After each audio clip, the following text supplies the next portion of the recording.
Hey guys, good evening. मैं हूं योगेश कुमार। यहाँ पे एक बहुत अच्छे सेशन के साथ में जो है आपका इन्वायरमेंटल ज्योग्राफी का, उसके साथ में मैं हाजिर हूं। यहाँ पे है मेरा इंट्रोडक्शन। यहाँ पे मैंने यहाँ पे नॉटिकल साइंसेज जो है, नॉटिकल साइंसेज में मैंने ग्रेजुएशन किया हुआ है। उसके बाद में मुंबई यूनिवर्सिटी से ग्रेजुएशन है, साथ ही साथ एमएससी है वो मेरा ज्योग्राफी से है। पीएचडी मैंने यहाँ पे अपना सबमिट करवा दिया है, अवार्ड होने का यहाँ पे वेट कर रहे हैं। मैं यूजीसी और नेट जेआरएफ दोनों एग्जाम क्वालिफाइड हूँ, साथ ही साथ सीएसआईआर नेट का एग्जाम भी मैं यहाँ पे क्वालिफाइड हूँ। इंटर्नशिप की बात करें तो मैनेज हैदराबाद से और सीएसआईआर सीमैप लखनऊ से मैंने यहाँ पे इंटर्नशिप की हुई है। वर्किंग एक्सपीरियंस यहाँ पे 2+ ईयर्स का एक यूनिवर्सिटी के साथ में एज ए असिस्टेंट प्रोफेसर है, और 8+ ईयर्स मुझे यहाँ पे ऑफलाइन और ऑनलाइन पढ़ाते हो गए हैं। साथ ही साथ यहाँ पे कुछ इंफॉर्मेशन है जो मैं आपके साथ शेयर करना चाह रहा हूं कि इंडिपेंडेंस डे के मौके पर, यहाँ पे जो इंडिपेंडेंस डे है उसके मौके पर आई एन डी 20 नाम से अगर अपन कोड यूज करेंगे सारे के सारे आपके कोर्सेज पर, एप्लीकेशन पर, तो आपको 20% का डिस्काउंट यहाँ पे मिलने वाला है all courses and test series पे। यहाँ पे ये आप देख सकते हैं पूरी एनर्जेटिक पूरी की पूरी टीम है। और इंफॉर्मेशन ये है कि जीआरएफ अड्डा का जो ऑनलाइन सेंटर है आप देखेंगे यहाँ पे जयपुर में, इस एड्रेस पे यहाँ पे स्टार्ट किया गया है, जिसमें ये सभी फैकल्टीज मिलके आपको पेपर फर्स्ट का यहाँ पे प्रिपरेशन करवाएंगे फेस टू फेस यहाँ पे। ठीक है, यहाँ पे अगर कोई आपको इंक्वायरी चाहिए तो इस नंबर पे पूछ सकते हैं। आगे बढ़ते हैं। हाँ, बहुत जरूरी और इंपॉर्टेंट ये है कि लाइव टेस्ट सीरीज है आपकी मंडे और थर्सडे को, ये एप्लीकेशन पर सुबह 8 बजे से शाम 8 बजे को आप देख सकते हैं। यहाँ पे अपन पार्टिसिपेट कर सकते हैं पर टेस्ट सीरीज में, और ऑल इंडिया रैंकिंग आपकी यहाँ पे निकाली जाएगी। और कोई भी इंक्वायरी चाहिए इससे रिलेटेड तो इस नंबर पे आप कॉल कर सकते हैं। ठीक है, एक इंफॉर्मेशन और भी है कि पेपर फर्स्ट और सेकंड का जो अमलगमेशन है कि दोनों के दोनों पेपर एक साथ में आप देखेंगे कि इतने सारे पेपर्स हैं। पेपर फर्स्ट के साथ में ये पेपर 2 है आपके, कंप्यूटर साइंस है, इंग्लिश है, और अपना यहाँ पे ज्योग्राफी आप देख सकते हैं। इसकी क्वालिटीज ये है कि 10 ईयर्स के पीवाईक्यूज हैं, कंप्लीट रिवीजन है, क्रैश कोर्स है, टेस्ट सीरीज है, सब कुछ आपको यहाँ पे मिलने वाला है। ठीक है, आगे बढ़ते हैं अपने ज्योग्राफी ऑफ एनवायरनमेंट के सेशन के साथ में यहाँ पे। और आपकी स्क्रीन पर पहला क्वेश्चन ये रहा। ठीक है, क्वेश्चन को यहां पे देखें और उसके साथ में ही यहां पे आंसर भी दें। क्वेश्चन को देखें, यहां पे फर्स्ट क्वेश्चन है आपके सामने, Rio+20 सम्मेलन के मुख्य परिणामों में से one of the main outcomes of the Rio+20 conference was to develop a set of, किस चीज का सेट यहाँ पे डेवलप करने के लिए यहाँ पे किया गया। सस्टेनेबल डेवलपमेंट ऑप्शन है, millennium development, national development strategy और नेशनल लैंड रेस्टोरेशन स्ट्रेटजी। चार ऑप्शन आपके सामने हैं। तो सबसे जरूरी बात कि Rio+20 सम्मेलन जो हुआ रियो में ही हुआ था। ठीक है, 1992, उसके बाद में +20 अपन करेंगे, 1992 +20 अपन करते हैं तो ये आपका 2012 में ये वाला सेशन हुआ। तो उस सेशन के साथ में यहाँ पे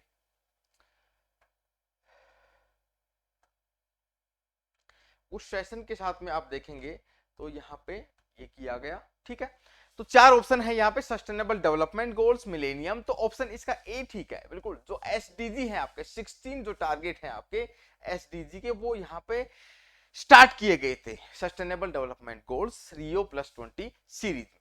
आगे बढ़ते हैं। ये जो सेशन है आपका ज्योग्राफी ऑफ एनवायरनमेंट आपका, उसके लिए तो जरूरी है ही है, साथ ही साथ जो पेपर फर्स्ट का पीडी का पोर्शन है, पीपल डेवलपमेंट और एनवायरनमेंट, उसके लिए भी बहुत ज्यादा इंपॉर्टेंट है सारे के सारे क्वेश्चन, इसलिए इसको कंटिन्यू करें। आगे बढ़ते हैं। सेकंड नंबर का क्वेश्चन ये रहा आपका, the time frame for the implementation of millennium development goals, उसका टाइम फ्रेम क्या था। ठीक है, टाइम पूछ रहा है, 2000 से स्टार्ट हुआ, लेकिन कब तक, 2002 से 2005 तक, 2015 तक, 2010 तक। बिल्कुल आसान सा है, बी ऑप्शन यहाँ पे बिल्कुल ठीक है कि 2000 से 2015 तक अपना टारगेट यहां पे रखा गया था। आसान है इसमें। आगे बढ़ते हैं।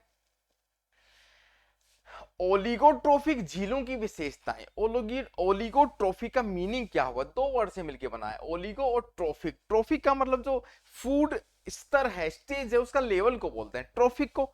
ओलिगो का मीनिंग यहाँ पे है लो लेवल। ओलिगो का मतलब कि कम, यहाँ पे लो लेवल है। धीरे धीरे अगर आप देखेंगे तो मीजो, उसके बाद में यहाँ पे अधिक लेवल का, यहाँ पे इस प्रकार से शुरुआत होगा, कम से अधिक की ओर। ओलिगोट्रोपिक झीलें हैं, उसमें आप देखेंगे न्यूट्रिएंट्स का जो लेवल रहेगा जो लो लेवल का रहेगा। बी ऑप्शन यहाँ पे बिल्कुल ही ठीक है, B option is correct, B option यहाँ पे बिल्कुल ठीक है। आगे बढ़ते हैं फोर्थ ऑप्शन की तरफ। With increase in temperature, the dissolved oxygen content in a water body will be। देखो बहुत आसान सा है, कोई एक वाटर बॉडी है, उसका पानी है, अगर उसका टेम्परेचर अपन धीरे धीरे बढ़ाते हैं तो उसमें जो एयर है, जो उसकी जो जो ह्यूमिडिटी बनेगी, जलवाष्प बनेगी, उसकी वजह से वो ऊपर उठने लगेगा या फिर मतलब बाहर निकलने लगेगा। तापमान में वृद्धि अपन करेंगे तो उसमें जो भी गैसेज हैं, पानी की बात कर रहे हैं, वो गैसेज बाहर निकलेंगी, आसमान में जाएंगी, जल निकाय में घुलनशील ऑक्सीजन की मात्रा होगी। Decreases, increases, remain constant. इसका मीनिंग ये हुआ टेम्परेचर इंक्रीज होगा तो डिजोल्ड ऑक्सीजन है, तो डिजोल्ड ऑक्सीजन का पार्ट होता है जिसकी वजह से श्वास लेने में यहाँ पे एनिमल्स, जो सी एनिमल्स हैं, जलीय प्राणी हैं, उनको फायदा होता है। तो यहाँ पे ये डिक्रीज होती है। ए ऑप्शन बिल्कुल सही है कि ऑक्सीजन डिक्रीज होगी। ठीक है, आगे बढ़ते हैं। असर्शन रीजन है night time temperature in the central parts of a city. Central parts की बात कर रहे हैं नाइट टाइम में, generally higher than over the surrounding rural areas. Rural areas के कंपैरिजन में अपन देखें, शहरों के रात का दिन अपन देखें, रात के टाइम में शहरों में रूरल एरियाज की बजाय जो नाइट टाइम का जो टेम्परेचर है सेंट्रल पार्ट्स का, जनरली वो हायर रहता है। ठीक है, ये असर्शन है, यहाँ पे ये असर्शन है। ठीक है, इसका रीजन दिया गया है radiation losses over the urban areas less that over the rural areas. इसका रीजन ये हुआ, आसान सा है कि अगर अपन रूरल एरिया में देखें और अर्बन एरिया में देखें तो रूरल एरियाज में रात के टाइम में, रात की बात कर रहे हैं, जो टेम्परेचर आपका निकल के आसमान में चला जाता है, वो जो टेम्परेचर है और वहां पे जो रेडिएशन है, रेडिएट होके अपना एटमॉस्फेयर में जाता है, वो कंपैरेटिवली गांव वाला जो रूरल बैकग्राउंड है उसमें जल्दी होता है, जबकि शहर वाले रीजन में कम होता है, क्योंकि ग्रीन हाउस गैसेज वहां पे ज्यादा पाई जाती है। कहां पे? अर्बन एरियाज में, अर्बन एरियाज में ज्यादा पाई जाती हैं, इसलिए रेडिएशन कम होता है। ठीक है, तो असर्शन भी ठीक है और यहाँ पे रीजन भी ठीक है, दोनों ठीक है, और ये इसको एक्सप्लेनेशन भी कर रहा है ए असर्शन। तो ए ऑप्शन यहाँ पे बिल्कुल ठीक है, A option is the right answer. ठीक है, आगे बढ़ते हैं। Which of the following disasters belong to the category of nuclear disasters? Nuclear disasters की कैटेगरी की यहाँ पे बात हो रही है, यहाँ पे कैटेगरी की बात हो रही है। तो फुकुशिमा, फुकुशिमा जापान में है, वहां पे न्यूक्लियर रिएक्टर में विस्फोट हुआ, रेडिएशन आसपास के क्षेत्र में पानी में फैल गया, तो ये बिल्कुल आपकी न्यूक्लियर डिजास्टर है। चेरनोबिल रशिया में है, ये भी बिल्कुल आपका चेरनोबिल डिजास्टर हुआ न्यूक्लियर की वजह से, उसी से रिलेटेड है। ठीक है, 3 माइल आइसलैंड, ये वाला जो पार्ट है ये आपका पेंसिल्वेनिया है, यूएसए में। यूएसए में यहाँ पे 3 माइल आइलैंड जो आइलैंड है, उस जगह पे भी आपका न्यूक्लियर रेडिएशन हुआ और न्यूक्लियर डिजास्टर हुआ, तीनों है। The love canal disaster, the love canal disaster का संबंध आपका यहाँ पे रेडिएशन से, न्यूक्लियर से बिल्कुल भी नहीं है। ये basically the love canal disaster है वो आपका मिलता है जो वाटरफॉल है उसके आसपास में कोई कैनाल टूट गया था, उससे डिजास्टर आया था। इसका रिलेशन आपका बिल्कुल भी न्यूक्लियर से नहीं है। तो 3 ऑप्शन यहाँ पे बिल्कुल ठीक है, 1 2 3, 1 2 3 आप देखेंगे तो 1 2 3 ए के साथ में A option is the right answer. दोनों के दोनों ये जो आपका सीरीज है ज्योग्राफी ऑफ एनवायरनमेंट वाली, तो एनवायरनमेंट का पोर्शन आपका पेपर फर्स्ट में भी आता है, तो पेपर फर्स्ट और सेकंड दोनों के लिए ये इंपॉर्टेंट है। ठीक है, आगे बढ़ते हैं। The Paris agreement aims to limit the temperature rise in this century, इस सेंचुरी में by how many degree Celsius above the pre industrial levels, PRE pre industrial levels. ये कह रहा है पेरिस समझौते का लक्ष्य इस सदी में तापमान वृद्धि को पूर्व औद्योगिक स्तर से कितने डिग्री सेल्सियस अधिक तक सीमित करेगा। माना कि प्री इंडस्ट्रियल एरा में कोई एक एक्स टेम्परेचर था, माना कि 30 डिग्री टेम्परेचर था, तो उसका +2 तक ठीक है क्योंकि उसका लेवल अभी काफी ज्यादा हो चुका है। तो इसमें ऑप्शन यहाँ पे आप देखेंगे 7th का यहाँ पे ए फर्स्ट 1 डिग्री 2 डिग्री 0.5, तो 2 डिग्री तक। माना कि इंडस्ट्रियल एरा में एक्स टेम्परेचर था x डिग्री, तो +2 तक अपन लिमिट कर सकते हैं, 2 डिग्री ज्यादा तक। ये डिसाइड किया गया है पेरिस एग्रीमेंट में, पेरिस जलवायु समझौते में यहाँ पे ये शामिल किया गया है। ठीक है, आगे बढ़ते हैं। Most of the member countries in the International Solar Alliance are located between the Tropic of Cancer और Tropic of Capricorn। बिल्कुल सही कह रहा है, ये अर्थ है, ये इक्वेटर है, ये ट्रॉपिक ऑफ कैंसर है, ये ट्रॉपिक ऑफ कैप्रिकॉर्न है। 23.5 डिग्री नॉर्थ, 23.5 डिग्री यहाँ पे साउथ, ये साउथ है, ये नॉर्थ है, इसके बीच में ही दोनों के दोनों मैक्सिमम कंट्रीज शामिल हैं। किसमें? इंटरनेशनल सोलर अलायंस में। ठीक है, स्टेटमेंट फर्स्ट ये कह रहा है, ठीक है, सच है, बिल्कुल सही है। Japan is a member country of the international solar alliance. यहाँ पे जापान सोलर अलायंस का है कि नहीं? बिल्कुल जापान भी शामिल है यहाँ पे, लेकिन जापान को देखेंगे तो थोड़ा सा इस रीजन से बाहर है, लेकिन इसका मतलब ये नहीं है कि सारे के सारे इस वाले तो रीजन के सारे कंट्री शामिल हैं ही इस रीजन के। इसके अलावा भी जैसे कि यहाँ पे यूएसए भी शामिल है, ठीक है, फ्रांस भी शामिल है जो कि यूरोप में है, फ्रांस और इंडिया ने तो स्टार्ट ही किया है। तो स्टेटमेंट 2 और फर्स्ट दोनों ही सही है। कौन सा सही है? Both statements are right, first और सेकंड दोनों वहां पे बिल्कुल ठीक है। आगे बढ़ते हैं, थोड़ा स्पीड भी रखते हैं क्योंकि यहाँ पे रिवीजन का सीरीज है। High concentration of ozone, high concentration of ozone O3 in the troposphere, यहाँ पे सबसे नियरेस्ट वाली ट्रोपोस्फेयर शोभ मंडल की बात हो रही है। इज डिजायरेबल, डिजायरेबल नहीं है भाई, गलत बात है ये। ओजोन अगर लो लेवल पे रहेगी तो वो डिजास्ट्रस है, वो पोल्यूशन का टाइप है, ठीक है, तो ये डिजायरेबल नहीं है, पहला स्टेटमेंट गलत है। रीजन क्या है? Ozone present in the atmosphere protects the living organism on the surface of earth from the harmful ultraviolet radiation। Atmosphere का मतलब यहाँ पे ये ट्रोपोस्फेयर में पाई जाएगी, ओजोनोस्फेयर है ट्रोपोस्फेयर में ही, तो यहाँ पे तो हार्मफुल रेडिएशन से ये बचाएगी, ये सच है बचाएगी, लेकिन लो लेवल पे रहेगी यहाँ पे, वो हानिकारक है। ये स्टेटमेंट ठीक है, ये वाला यहाँ पे गलत है। तो ए इज फॉल्स और बट और is true, D option is the right answer. Next आगे बढ़ते हैं, 10th नंबर का क्वेश्चन, ध्यान से पढ़ें इसको। 10th नंबर का क्वेश्चन ध्यान से पढ़ें और आंसर देने की कोशिश करें, आसान सा है।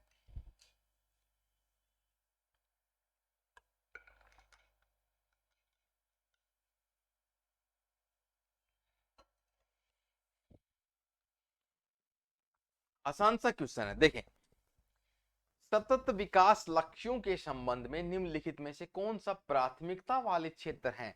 सस्टेनेबल डेवलपमेंट गोल्स की ये बात कर रहे हैं, 16 उसमें टारगेट है, इनमें से कौन सा है और कौन सा नहीं है? आंसर होगा नो पॉवर्टी, बिल्कुल सही है। जीरो हंगर बिल्कुल सही है। रेड्यूसिंग अर्बनाइजेशन, नो, अर्बनाइजेशन को रेड्यूस करने की जरूरत नहीं है, वो तो बढ़ना ही है, आप नहीं कर सकते। Peace, justice and strong institution, बिल्कुल 1 2 और 4, 1 2 और 4, 1 2 4 किसमें है? यहाँ पे D option is the right answer, 1 2 4। आसान है, आसान सा है, टफ नहीं है। नेक्स्ट क्वेश्चन देखें, इसको पढ़ें, आंसर देवें। which pollutant is the major source of marine pollution? Marine pollution का कौन सा मेजर सोर्स यहाँ पे है? समुद्री प्रदूषण का प्रमुख स्रोत कौन सा यहाँ प्रदूषक है? एग्रीकल्चरल रन ऑफ पहुंचता नहीं है, सी तक पूरा नहीं पहुंचता है। ऑयल स्पिल बिल्कुल मेजर है। इंडस्ट्रियल वेस्ट भी इतना नहीं है, सीवेज भी इतना नहीं है, बिल्कुल B option is the right answer. मैंने यहाँ पे एक बार पहले भी ये डिस्कस किया हुआ है कि जो ऑयल को ट्रांसपोर्ट करने के लिए शिप्स होते हैं, मर्चेंट वेसल्स होते हैं, वो क्रूड ऑयल, पेट्रोल, डीजल को एक कंट्री से दूसरे कंट्री में ट्रांसपोर्ट करते हैं। उनसे अगर वहां पे स्पिल होता है कोई बाई एक्सीडेंट या फिर लीकेज से ऑयल स्पिल होता है तो मोस्ट डिजास्ट्रस, वो बहुत नुकसानदायक है। सी एनिमल्स के लिए भी, इन्वायरमेंट्स के लिए, फिशेज वगैरह, मछलियां, पूरा बहुत मास लेवल पे वहां पे डेथ हो जाती है और वायरस और बैक्टीरिया फैलने का, रोग फैलने का भी वहां पे चांसेस होते हैं। आगे बढ़ते हैं, आसान सा एक वर्ड है परमाफ्रोस्ट। परमाफ्रोस्ट की यहां पे बात कर रहे हैं। It's the defining characteristic of which biome? कौन से बायोम का ये डिफाइनिंग कैरेक्टरिस्टिक्स है परमाफ्रोस्ट? ठीक है, टैगा का, टुंड्रा का, इन दोनों में से हो सकता है, टैगा और टुंड्रा। परमाफ्रोस्ट, ठीक है, ग्रासलैंड का बिल्कुल नहीं है, लो टेम्परेचर से रिलेटेड डेजर्ट भी नहीं है। देखो परमाफ्रोस्ट का मीनिंग क्या होता है, फ्रोस्ट का मतलब जमना। जब आइस होती है, नॉर्थ पोल अपन, साउथ पोल की अपन देखेंगे, हायर लैटिट्यूड्स की अपन बात करेंगे, तो वहां पे ग्लेशियर्स होते हैं, आइस होती है, वो कंटिन्यूस जमी रहती है महीनों सालों तक। उसके नीचे की जो मिट्टी होती है, उस मिट्टी में किसी भी प्रकार के यहाँ पे वेजिटेशन नहीं रहेगा, किसी भी प्रकार का बैक्टीरिया नहीं रहेगा, ह्यूमस भी नहीं पाई जाएगी। आई बात समझ में? ह्यूमस भी नहीं पाई जाएगी, तो इस एक प्रकार से वो मिट्टी अनुपजाऊ रहेगी, नॉन फर्टाइल रहेगी। तो इस प्रक्रिया को यहाँ पे कहा जाता है परमाफ्रोस्ट। कहां देखने को मिलता है? टुंड्रा रीजन में, साइबेरिया, टुंड्रा वाले रीजन, ग्रीनलैंड, साइबेरिया, इस रीजन में परमाफ्रोस्ट की प्रक्रिया आपको देखने को मिलेगी। आसान है, आगे बढ़ते हैं। 13, the mangrove forest exist in? Mangrove यहां मौजूद हैं। मैंग्रोव फॉरेस्ट कहां पे मौजूद है, बताएं इसको। फ्रेश वाटर में बिल्कुल भी गलत है, फ्रेश वाटर में नहीं मिलेंगे। टेम्परेट एरियाज में नो, सेमी एरिड में नो, ये मिलेगा आपका सैलाइन वाटर में। आसान सी बात है। मैंग्रोव जो फॉरेस्ट हैं आपके कोस्टल एरियाज में देखने को मिलते हैं। मैंग्रोव वनस्पति कोस्टल एरियाज, समुद्र तट के बिल्कुल किनारे, तो बहुत ज्यादा ये आपके बायोडायवर्सिटी के लिए भी इंपोर्टेंट है और सुनामी वगैरह से रक्षा भी करते हैं। किसकी? पोर्ट सिटीज की। D option is the right answer. 14, which of the following statements best explain the concept of sustainable development? कौन सा स्टेटमेंट यहाँ पे सस्टेनेबल डेवलपमेंट को बेस्ट तरीके से एक्सप्लेन कर रहा है? पढ़ते हैं। Use of natural resources minimally. Minimally देखो, रिसोर्सेज तो यूज होंगे, मिनिमली नहीं कर सकते। Use of natural resources for our benefit, अपने बेनिफिट के लिए तो करते ही हैं, ये भी सच है। Use of natural resources judiciously, judiciously थोड़ा डाउटफुल वर्ड है, so that they are available for future generations. Future generations के लिए तो वो होने ही चाहिए अवेलेबल, ये बात बिल्कुल सही है फ्यूचर जनरेशंस के लिए। लेकिन जुडिशियसली कोई ऐसा रूल नहीं है। यूज तो अपन करेंगे, फॉरेस्ट है, पानी है, वाटर है, एयर है, उन सबको यूज करेंगे। Preserve our natural resources for our future generation, I think D option is best. और मतलब कि यहाँ पे इसके आसपास है। इसका मीनिंग ये हुआ कि जो रिसोर्सेज है उनका यूज तो अपन करेंगे, लेकिन प्रिजर्वेशन भी करेंगे। ऐसा नहीं, एक्सेसिव यूज नहीं कि एक दिन वो समाप्त हो जाए। आई बात समझ में? डी ऑप्शन सबसे अच्छी तरीके से यहां से समझा रहा है। ठीक है, आगे बढ़ते हैं। मॉन्ट्रियल प्रोटोकॉल का लक्ष्य क्या है?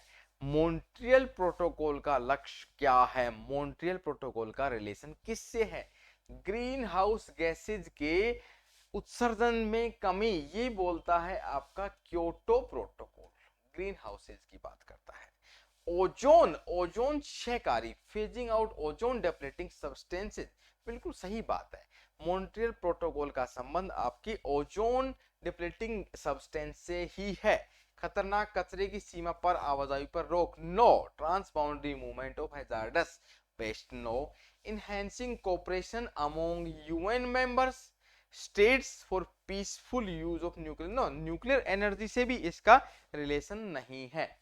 तो ओजोन लेयर से, ओजोन लेयर को जो नुकसान पहुंचाने वाले सब्सटेंसेस हैं उन्हीं को चरणबद्ध तरीके से कम करने के लिए ही आपका मॉन्ट्रियल प्रोटोकॉल है। ठीक है, आगे बढ़ते हैं। 16 नंबर का ऑप्शन है, आसान सा है, बहुत आसान क्वेश्चन है।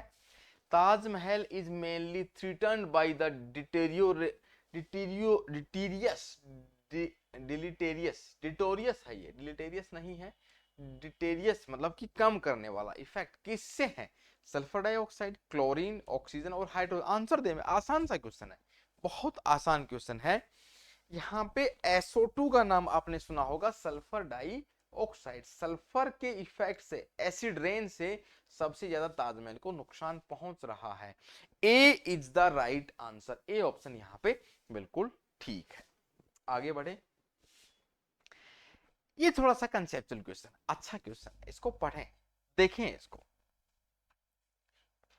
आंसर देने की कोशिश करें, देखें इसको।